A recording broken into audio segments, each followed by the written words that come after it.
সত্যি আজকে কিন্তু বাচ্চাদের একটা এক নম্বর সমস্যা হচ্ছে ল্যাক অফ ক্লারিটি। অনেক অভিভাবক আছে তারা জীবনে কিছু অর্জন করতে পারেনি হয়তো, সেটা কিন্তু বাচ্চাদের উপর চাপিয়ে দেয়। অনেক বাচ্চাকে দেখেছি সমাজ বলে এই তুই পারবি না, তুই এটা পারবি না, তোর দ্বারা এটা হবে না। আমি জানি যে আমি কি। স্বাগতম সবাইকে আমাদের প্রথম পডকাস্ট ইউনিক থট পডকাস্টে। আপনারা দেখছেন unique thought podcast powered by US, জঙ্গিপুরের শিক্ষার্থীদের জন্য ইংরেজিতে কথা বলা শেখার এক সুনামধন্য ও বিশেষ প্রতিষ্ঠান ইউনিক ইংলিশ স্পোকেন সেন্টার। এছাড়াও আমাদের সাথে রয়েছেন আজিরাজ ফাউন্ডেশন। এখানে কম্পিউটার স্কিল খুব সহজ ও প্রফেশনালি শেখানো হয়। আজকের আমাদের অনুষ্ঠানের বিষয়টি খুবই গুরুত্বপূর্ণ, যা অভিভাবক ও শিক্ষার্থী উভয়েরই চিন্তার কারণ। তা হলো মাধ্যমিক ও উচ্চ মাধ্যমিক পর ক্যারিয়ারের সঠিক দিশা। তো চলুন আমরা আজকে পরিচয় করে নিব আমাদের অনুষ্ঠানের বিশেষ অতিথি মিস্টার আবু তালেব শেখ মহাশয়ের সাথে। ওয়েলকাম জানাই স্যার আপনাকে আমাদের এই বিশেষ পডকাস্টে। আসসালামু আলাইকুম। অসংখ্য ধন্যবাদ আমাদের প্রিয় রনি শেখকে। আমার এক সিনেহাসি সত্যি অসাধারণ একটি উদ্যোগ নিয়েছে যে বাচ্চাদের কেরিয়ার কাউন্সিলিং নিয়ে যে একটা পডকাস্ট, মানে সত্যি আমাদের মুর্শিদাবাদ তথা জঙ্গিপুর রঘুনাথগঞ্জ শহরে একটা অসাধারণ step. I am over the moon, I am really surprised. আমি আবু তালেব শেখ আপনাদের সাথে আছি, English teacher, certified career councillor. এর পাশাপাশি আমি কিন্তু টিচার্স ট্রেনিংও দিয়ে থাকি। কিন্তু আজকে কথা হবে যেটা আমাকে আমাদের প্রিয় স্যার ডেকেছেন, সেটা হচ্ছে বাচ্চাদের সমস্যা নিয়ে। তো আমি সত্যি I am really so thankful to you, thank you so much. তো চলুন স্যার আমাদের প্রথম প্রশ্ন দিয়ে আমাদের পডকাস্ট শুরু করি। প্রথম প্রশ্নটি হচ্ছে স্যার, মাধ্যমিক ও উচ্চ মাধ্যমিকের পর বেশিরভাগ ছাত্রছাত্রীদের মধ্যে একটা কনফিউশন কাজ করে। আপনার মতে এই সময় তাদের সবচেয়ে বড় কনফিউশনটা কোথায়? তো সত্যি আজকে কিন্তু বাচ্চাদের একটা এক নম্বর সমস্যা হচ্ছে ল্যাক অফ ক্লারিটি। অর্থাৎ তারা মাধ্যমিকের পর কোন দিকে যাবে, উচ্চ মাধ্যমিকের পর কোন দিকে যাবে, কি কোর্স করবে তারা বুঝতে পারে না। তাদের মধ্যে একটা কি বলবো দিশার অভাব, তারা দেখতে পায় না, তাদের মধ্যে একটা স্বচ্ছতার অভাব, স্পষ্টতার অভাব। তারা তাদের বন্ধুরা কি করছে তাই তারা করতে শুরু করে, কখনো কখনো মা বাবা কি বলে তাই করতে শুরু করে। কিন্তু আসলে আমি এখানে একটা ছোট্ট একটা গবেষণা অ্যাড করি। এবার একটা হার্ভার্ডে একটা গবেষণা হয়েছিল, সেখানে কি দেখা গেছে কি স্যার জিজ্ঞেস করছে তার ছাত্রছাত্রীদের, আচ্ছা বাবা ওদিকে তোমাদের জীবনের লক্ষ্য উদ্দেশ্য কি? স্যার 84% শিক্ষার্থীরা তারা উত্তর দিয়েছিল স্যার আমাদের জীবনে কোনো লক্ষ্য উদ্দেশ্য নেই। আশ্চর্য। 13% অর্থাৎ 13% শিক্ষার্থীরা তারা বলেছিল স্যার আমাদের লক্ষ্য তো আছে। কিন্তু 3% এমন শিক্ষার্থী ছিল যাদের কিন্তু লক্ষ্য ছিল এবং তাদের কিন্তু প্ল্যান পরিকল্পনা ছিল। স্যার 10 বছর পর দেখছে, স্যার কিন্তু একটা সার্ভে করেছিল 1979 সালে। প্রশ্নটা কিন্তু 1979 সালে করেছিল, কিন্তু 1989 সালে স্যার যখন ফিডব্যাক নিতে যাচ্ছে, তাদেরকে ফলো আপ করতে যাচ্ছে, ফলো আপ করতে গিয়ে দেখছে অসাধারণ রেজাল্ট। যে 84% শিক্ষার্থী বলেছিল যে আমাদের জীবনে কোনো লক্ষ্য নেই, তাদের চাইতে তারা যারা 13% যাদের জীবনে শুধু লক্ষ্য ছিল একটা, তারা দ্বিগুণ রোজগার করছে। আশ্চর্য। তারা জীবনে ইনকাম করছে, আয় উপার্জন করছে দ্বিগুণ। আবার you will be surprised to know mister Roni Sheikh যে 3% যাদের জীবনে লক্ষ্য ছিল এবং একটা প্ল্যানও ছিল, তারা বাকি 97 অর্থাৎ 84 প্লাস 13 97, ওই 97% চাইতে 10 গুণ আয় উপার্জন করছিল। 10 গুণ। তাহলে আপনি বলুন মানুষের জীবনে এই সময় যে কনফিউশন, সেটা হচ্ছে তার লক্ষ্য স্থির না করা। আমি বলবো যদি লক্ষ্য স্থির করে ফেলে না, তাহলে কিন্তু হয় 13% কিংবা 3% মধ্যে যেতে পারে, এবং সে কিন্তু সত্যি জীবনের দ্বিগুণ থেকে 10 গুণ পর্যন্ত রোজগার করতে পারে যদি লক্ষ্যটা স্থির করে ফেলে। তাহলে লক্ষ্য স্থির করতেই হবে, তাই তো? একদম একদম স্যার, একদম স্যার। তাহলে আমরা চলে যাবো এবার আমাদের সেকেন্ড কোশ্চেন। সেকেন্ড কোশ্চেনটি হলো, অনেকের মধ্যে একটা ধারণা আছে যে সায়েন্স না নিলে ফিউচার ভালো হয় না। বা স্যার আপনি এই বিষয়টা কিভাবে দেখেন? একদম একদম। মানে এখনকার বাচ্চাদের মধ্যে একটা প্রবলেম, মানে যে সায়েন্স নিয়েছে সেই সফল, যে আর্টস নিয়েছে সফল না। যারা মাঝারি ছাত্র তারা আর্টস নেয়, অথচ আমরা জানি না সায়েন্স আর্টস এরপর আরেকটা মানে স্ট্রিম আছে কমার্স। আমি স্ট্রিম বেছে না সত্যি একটা সমস্যা, যে মনে করছে যে আর্টস, আরে যারা বিশেষ অফিসার তারা আর্টস থেকে আসে। আরে বড় বড় যারা WBCS অফিসার, IAS অফিসার, তারা কিন্তু আর্টস থেকে আসে। কারণ সায়েন্স আমরা কিন্তু ফিজিক্স, কেমিস্ট্রি, বায়ো পড়ি, ঠিক আছে, thank you so much, hats off to them.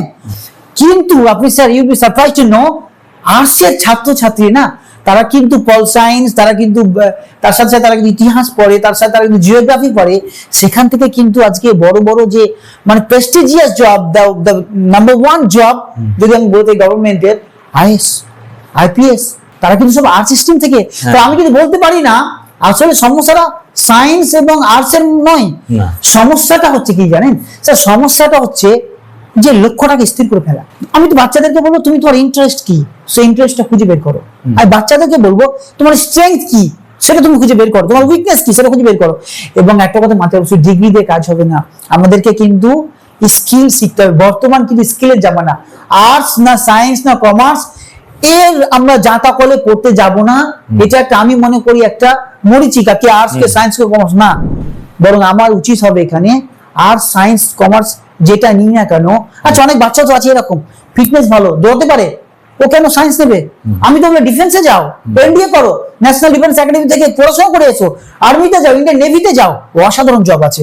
Thank you so much sir. Sir এখানে আমি আরেকটা বিষয় বলতে চাই। হ্যাঁ, তাহলে আমাদের একটা জিনিস মাথায় রাখতে হবে যে শুধু সায়েন্স আর্টস বা কমার্সে গেলেই হবে না, নিজের পছন্দটাও দেখতে হবে এবং নিজের ইন্টারেস্ট অনুযায়ী নিজের ডিপার্টমেন্টটা বেছে নিতে হবে একদম, যে স্ট্রেংথ অনুযায়ী। আর তার সাথে আরেকটা বিষয়, আপনি যে বললেন আইএএস এক্সামে বেশিরভাগ আর্টস গ্রুপ থেকে একদম একদম, তবে এখানে একটা মাইনাস পয়েন্ট অনেক স্টুডেন্টদের কাজ করে বা সায়েন্সদেরও কাজ করে, যে হয়তো আইএএস এক্সামটা আর্টস গ্রুপদের ব্যাকগ্রাউন্ডের জন্য। এটা কিন্তু আর্টস এর সাথে সাথে আর্টস সায়েন্স বলে কথা না, এখানে আমার মনে হয় আসলে স্যার এগিয়ে থাকবে যে কোনো গ্রাজুয়েট মানে ক্যান্ডিডেট এখানে আপনার একদম একদম এক্সামটা দিতে পারে। আর এটা আপনি খুব সুন্দর করে বললেন, খুব ভালো লাগলো।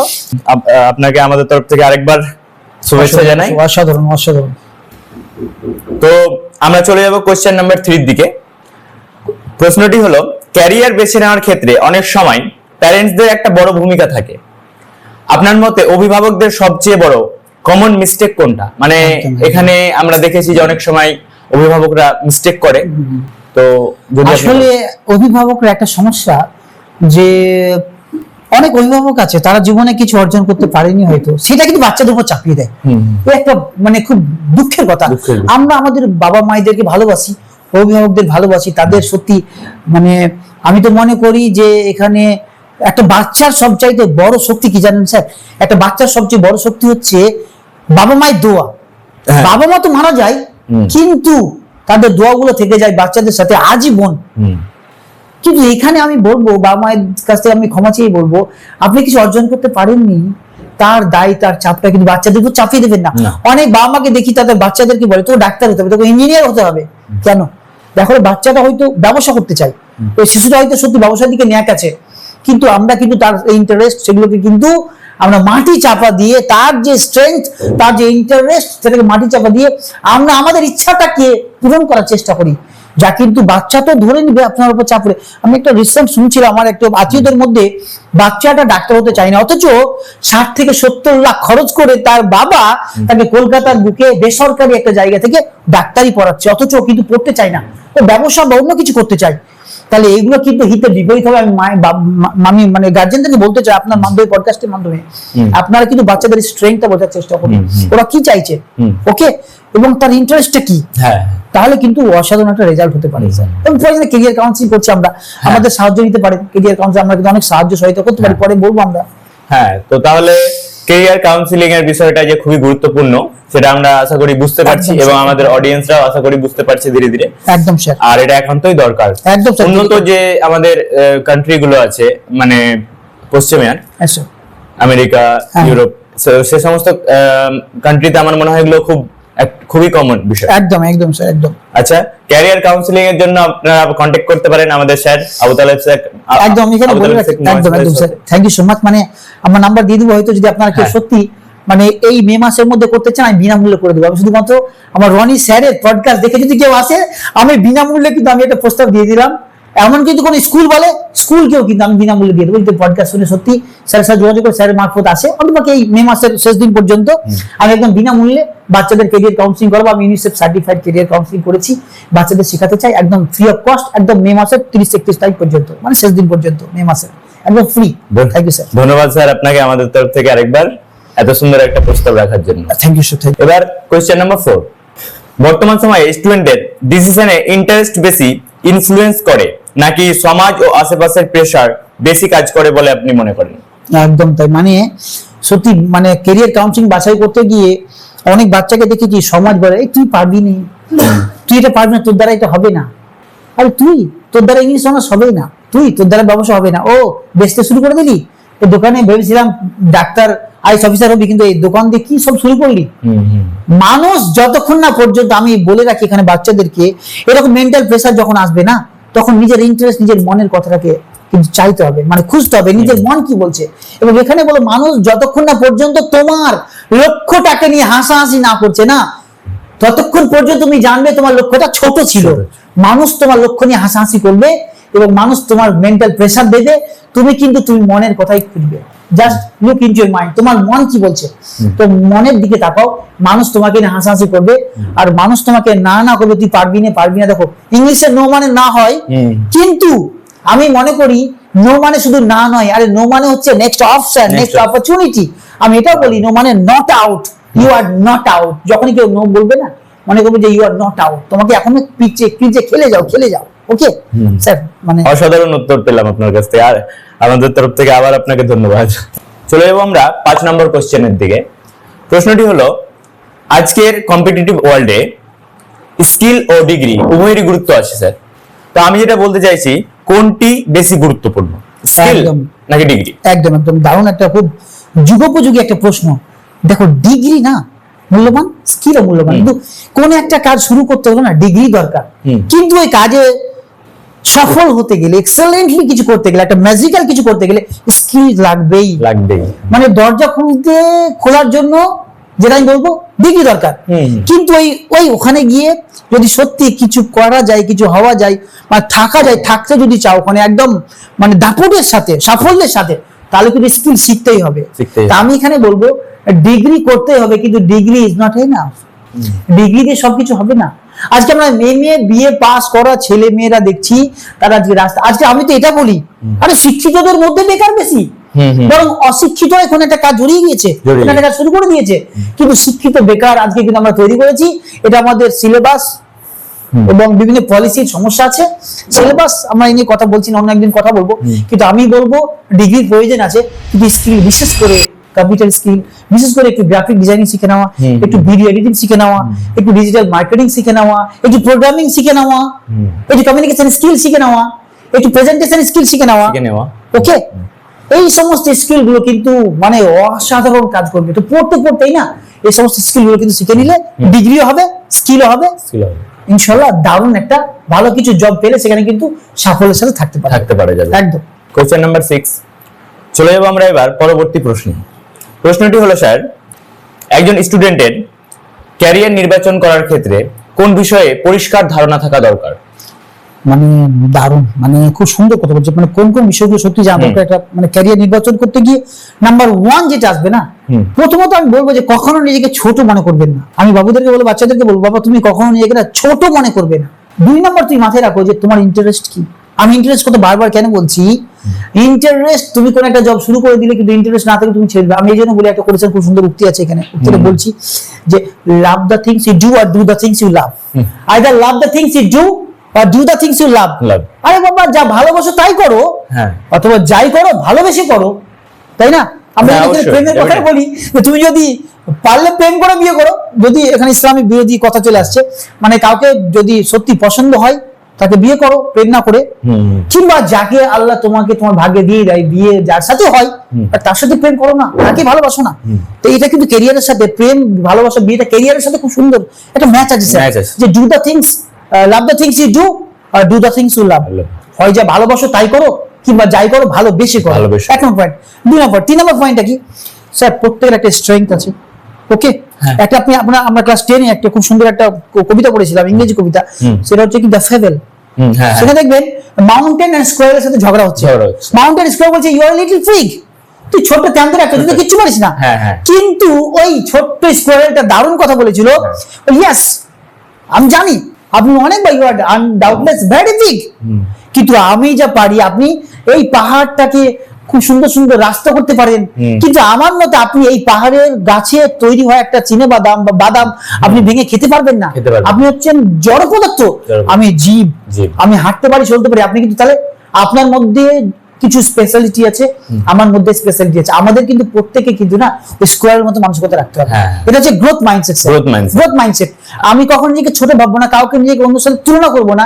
পৃথিবীতে আসার আমার একটা কারণ আছে, আমাকে ছাড়া পৃথিবী incomplete. Okay, the world is incomplete me without me, কারণ আমাকে আল্লাহ পাঠিয়েছে, আমাকে ভগবান পাঠিয়েছে এই পৃথিবীতে কিছু করার জন্য, যতক্ষণ না পর্যন্ত। একটু স্যার এখানে অ্যাড করি আমি, একটা স্যার আমাকে জিজ্ঞেস করে, একজন একটা দোকানদার জিজ্ঞেস করছে, স্যার আমার পায়ে ব্যথা, গাঁটে ব্যথা, হাতে ব্যথা, পা সব যাচ্ছে ব্যথা, তো আল্লাহ আমাকে নিয়ে নেয় না কেন? ভগবান তো উঠিয়ে নিলে ভালো হয়, আমার বেঁচে থেকে লাভ কি? আমি তখন একটা কথা মনে পড়েছিল, ওকে বলেছিলাম, দেখুন পৃথিবীতে এখনো করার মতো আপনার কাজ বাকি আছে, বাকি আছে বলে আপনাকে এখনো কিন্তু আল্লাহ ভগবান আপনাকে নেয়নি এখনো পর্যন্ত। সেই কাজগুলো যতক্ষণ আপনি করবেন আপনি কিন্তু মরবেন না। আমি বলছি প্রত্যেকে পৃথিবীতে এসেছে আমরা একটা কারণে, তুমি সেই কারণটা খোঁজার চেষ্টা করো, আরে ওখান থেকে তোমার কেরিয়ার শুরু হয়ে যাবে। তো স্যার আমি এখানে একটা বিষয় বলতে চাই, সেটা হলো আপনি যে এই ফেবেল কবিতা থেকে আপনি যে একটা উদ্ধৃতি দিলেন বা একটা এক্সপ্লেনেশন দিলেন, এখানে একটা বিষয় আমাদের সমাজকে আমি একটা মেসেজ দিতে চাইবো, সেটা হলো যে ওই যে কাঠবিড়ালি যদি কি করতো মানুষদের মতো, অনেক মানুষ যারা হতাশায় ভোগে যে আমি এটা পারি না, আমি সেটা পারি না, আমি এটা করলে ব্যর্থ হই, ওটা করলে ব্যর্থ হয়, কিন্তু আমরা যদি পৃথিবীর সর্বশ্রেষ্ঠ বা সর্ববিখ্যাত ব্যক্তিদের আমরা জীবনে ঘাঁটি, তাহলে আমরা কিন্তু ওই ব্যর্থতার গল্পটাই আগে পাই। কারণ জীবনে ব্যর্থতা ছাড়া মানে সফলতার কোনো স্বাদ নেই। একদম একদম। আর আরেকটা বিষয় সেটা হলো যেটা আপনি বললেন, সেটার মাধ্যমে ফুটে উঠছে, তা হলো যে আমাদের এখানকার মানে পরিবেশ, এখানকার বলে না আমাদের বিশ্বের একটা রুলস আমি যেটা দেখেছি, মানুষদের যতই শিক্ষিত হোক, যতই উন্নত হোক, একটা জায়গায় আমাদের ঘাটতি আমি সচরাচর দেখতে পাওয়া যায়, যেটা সেটা হলো স্যার যে অন্যকে ছোট করে দেখা। এবং ও জানে যে তার নিজের একটা ভালো পার্সোনালিটি আছে, সেটা সত্য, কিন্তু তার মানে যে তার থেকে যে কোনো একটা বিষয় কমজোরি, তার মানে কিন্তু এই না যে সে একদমই তুচ্ছ, তারও কাছে একটা স্পেশালিটি আছে যেটা তার কাছে নেই।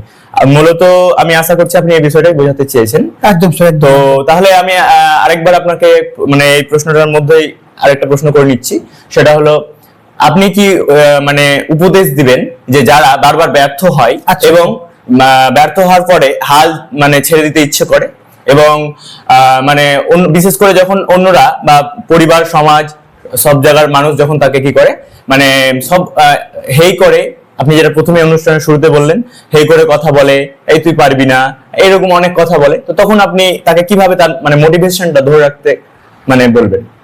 আমি এখানে এক্ষেত্রে আমি যখন ব্যর্থ হই না, মানে আমি কয়েকটা জিনিসকে আমি খুব আমার সামনের দিকে রেখে দিই। যখনই আমার সামনে কোনো না আসে বা আমি হয়তো হেরে যাচ্ছি, আমাকে নিয়ে ছোট করছে, আমি জানি যে আমি কি, স্যার আমি জানি যে আমি কি, লোকে কি বললো কি না বললো আই ডোন্ট কেয়ার। লোকে কি বললো না বললো আমাকে কিন্তু এই মানসিকতা রাখতে হবে। ওই যে বললাম না, লোক তোমাকে আচ্ছা কে ছোট করে? স্যার ছোট আপনাকে সেই করবে যে জানে যে ওর চাইতে আপনি আগে বেরিয়ে গেছেন, ওর চাইতে আপনি আগে চলে যাচ্ছেন বা চলে গিয়েছেন, তারা আপনাকে ছোট করার চেষ্টা করবে। তারা তো ওই ফিল্ডে আছেন, এই রে ছেলেটা গিয়ে গেল, আরে তো প্রথমে তো বলবে এটা যে তোর দ্বারা হবে না, কিন্তু যখন পেরে যাবেন না তখন বলবে আমি জানতাম ও পারবে। মানে নিজেকে কিন্তু মানুষ কখনো নিজের মুখে কখনো ছোট হতে চায় না। তো এদের জন্য আমি বলবো যে সব সময় মাথায় রাখবা কি কয়েকটা শব্দের মানে আমি একটু আগে নো মানে যেমন বললাম, ফেল মানে বলে দিচ্ছি। ফেল মানে কি, আমরা যখন ব্যর্থ হবো না তখন আমরা কিন্তু মন খারাপ করবো না। মানে আমাদের এপিজে আব্দুল কালাম ভারত মায়ের দামাল ছেলে, তিনি বলেছিলেন যে ফেল যখন তোমার জীবনে আসবে তখন তুমি মনে করবে ফেল মানে ব্যর্থ নয় বাবা, ফেল মানে এটা আমি বলছি না, বিখ্যাত রাষ্ট্রপতি তিনি বলেছিলেন, এপিজে আব্দুল কালাম, তিনি বলেছিলেন কি ফেল মানে ফার্স্ট অ্যাটেম্পট ইন লার্নিং, অর্থাৎ যে কোনো শিক্ষার প্রথম ধাপ হচ্ছে ফেল হওয়া। আরে ফেল হলেই তো তুমি জানতে পারবে কোথায় ত্রুটি কি বিচ্যুতি ছিল, তারপর তুমি মাস্টারি করে বেরিয়ে আসবে। ওকে, আরটা আমি যেটা মনে করি যে আমার আমি যখনই এরকম শুনবো যে কে বলছে এটা অসম্ভব, এটা অসম্ভব, আরে অসম্ভব শব্দটার মধ্যেই তো অনেক কিছু লুকিয়ে আছে। ইম্পসিবল মানে কি, ইম্পসিবল শব্দটা আমাকে চেঁচিয়ে বলছে ইম্পসিবল, নট ইম্পসিবল। ইম্পসিবল মানে হচ্ছে impossible, it's not impossible, impossible মানে আমি সম্ভব, তুই আমাকে আয় কাজটা শুরু কর, ও আমাকে ডাকছে যে জাস্ট স্টার্ট দ্য জব। আমরা যদি কোনো একটা কাজ শুরু করে দিই না স্যার, অটোমেটিক্যালি অসম্ভব যে জিনিসটা কেটে যায়।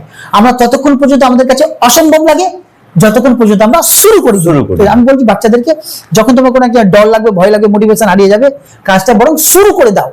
ওকে, এটা আমি তাদেরকে অবশ্যই বলবো। এবং কখনো নিজেকে ছোট মনে না করা, নিজের সাথে কাউকে তুলনা না করা। কারণ পৃথিবীতে আসার তোমার একটা মহান কারণ আছে, নোবেল কজ আছে, একটা মহান কারণ। সেই মহান কারণ যতক্ষণ না পর্যন্ত তুমি করছো, তুমি যাবে না পৃথিবী থেকে। তোমাকে এখানে সে কাজটা আসলে স্যার জানেন, আমরা হচ্ছি we are the part of a big plan. আমরা একটা বড় পরিকল্পনার একটা অংশ। আমরা স্যার কিছু করি না, আমাদের হাতে কিছু নেই।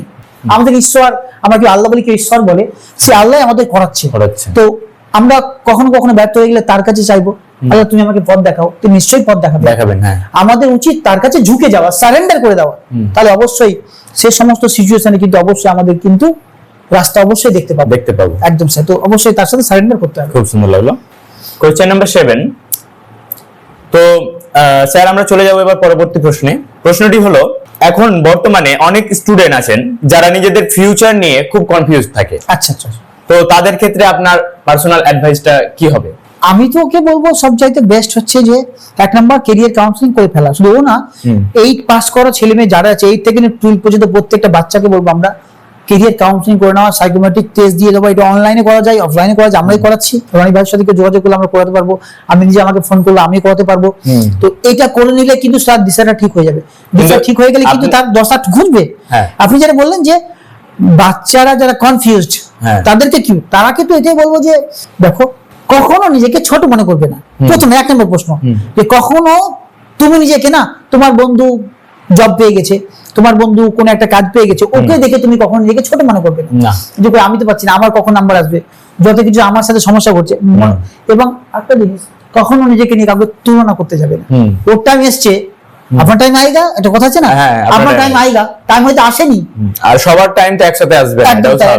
হয়তো একটা চাইনিজের একটা গল্প এখানে বলতে ইচ্ছে হচ্ছে। একটা চাইনিজ একটা বাম্বু গাছ, চাইনিজ বাম্বু একটা গাছ আছে। ওই বাম্বু গাছে যখন লাগাই না, 1 দিন 2 দিন 3 দিন 4 দিন পর কিন্তু কোনো বড় হয় না, পরিবর্তন দেখতে পাওয়া যায় না, বীজ কিন্তু মাটির তলেই থাকে। তো হয়তো তোমার কিছু আসছে না, তুমি কনফিউজ, হয়তো আল্লাহ তোমাকে তৈরি করছে, তোমার ট্রেনিং চলছে। তোমাকে সূর্যের মতো জ্বলতে গেলে তোমাকে তো সূর্যটাকে পুড়তে হবে। আল্লাহ তোমাকে এখন পুড়াচ্ছে, তুমি যে কনফিউজ আছো। আরে কনফিউজ মানে তোমার বড় কিছু হওয়ার জন্য আল্লাহ তোমাকে প্রস্তুত করছে, বড় কিছু হওয়ার জন্য তোমাকে কিন্তু আল্লাহ রেডি করছে। আমরা তো দেখেছি বিভিন্ন মনীষী নবীজি এদের জীবনে তো দেখেছি যে তারা কিন্তু তাকে পুড়িয়েছে, তারপর তারা আলো দিয়েছে। তো আমি বলবো বাচ্চাটাকে যারা কনফিউজ, তারা তোমার কখন ভেবে নিজেকে ছোট মনে করবে, ভাববা যে তোমার কি যখন ট্রেনিং চলছে। দেখো, আমি ছোট্ট করে ইউসুফ আলাইহিস সালামকে কারাগারে বন্দী করেছিল, ইউসুফ আলাইহিস সালামকে কারাগারে বন্দী করেছিল। আরে বন্দী করেনি, ওর ট্রেনিং হচ্ছিল। কারণ মিশরের হ্যান্ডেল ধরতে হতো তাকে, মিশরের সে সম্রাট হবে। তো আল্লাহ তার তারবিয়াত করছিল, তার ট্রেনিং চলছিল, তার প্রশিক্ষণ চলছিল। তো যখন কেউ বলে না, তো হাত করা দিয়েছিলেন এই জন্য যাতে করে তার শিকলটা পরবর্তীকালে খুলে যায়, এই জন্য তার হাত কথার মানে হাতে এসেছিল। তো ইউসুফ আলাইহিস সালামের জীবনে কনফিউজ ছিল, ভালো মানুষ, তবুও তিনি কারাগারে গেলেন।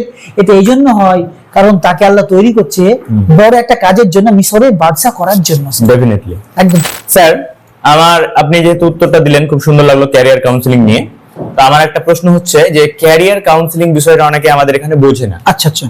তো আপনি যদি একটু বলতেন বিস্তারিত। মানে এখানে কিছু না, এখানে অ্যাকচুয়ালি দুটো স্যার করা যায়, একটা অফলাইনে করা যায়, একটা অনলাইনে করা যায়। আমি আগে অনলাইনে বলি।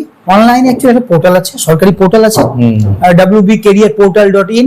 আমি বলবো এটাকে এইট করে লিখে দেবো ও সামনে, কি www.careerportal.in। এখানে গেলে 500+ ক্যারিয়ার অপশন আছে। সেখানে একটা সাইকোমেট্রিক টেস্ট আছে, টেক দা পার্সোনালিটি টেস্ট। সে যদি সাইকোমেট্রিক টেস্টটা দেয়, তার কিন্তু 1 নম্বর একটা ডোমেন আসবে, কোন ডিপার্টমেন্টে যাওয়া উচিত। যেমন এডুকেশন একটা ডিপার্টমেন্ট, যেমন সে আপনার ধরে নিন যে আইবিপিএস একটা ব্যাংক একটা ডিপার্টমেন্ট, যেমন হতে পারে কি একটা কি বললাম, একটা বললাম যে একটা এডুকেশন একটা ডিপার্টমেন্ট, একটা ব্যাংক একটা ডিপার্টমেন্ট, একটা ডিফেন্স একটা ডিপার্টমেন্ট, ওকে, একটা হয়তো ফ্যাশন জগতের একটা ডিপার্টমেন্ট। এরকম কিন্তু 21 খানা ডিপার্টমেন্ট আছে। তো এই ডিপার্টমেন্ট, ইঞ্জিনিয়ারিং একটা ডিপার্টমেন্ট, সায়েন্স একটা ডিপার্টমেন্ট, আর্টস একটা ডিপার্টমেন্ট, এইভাবে ডিপার্টমেন্ট 21 খানা আছে। আমরা জানি আর্টস, সায়েন্স, কমার্স 3 খানা না, 21 খানা ডিপার্টমেন্ট আছে।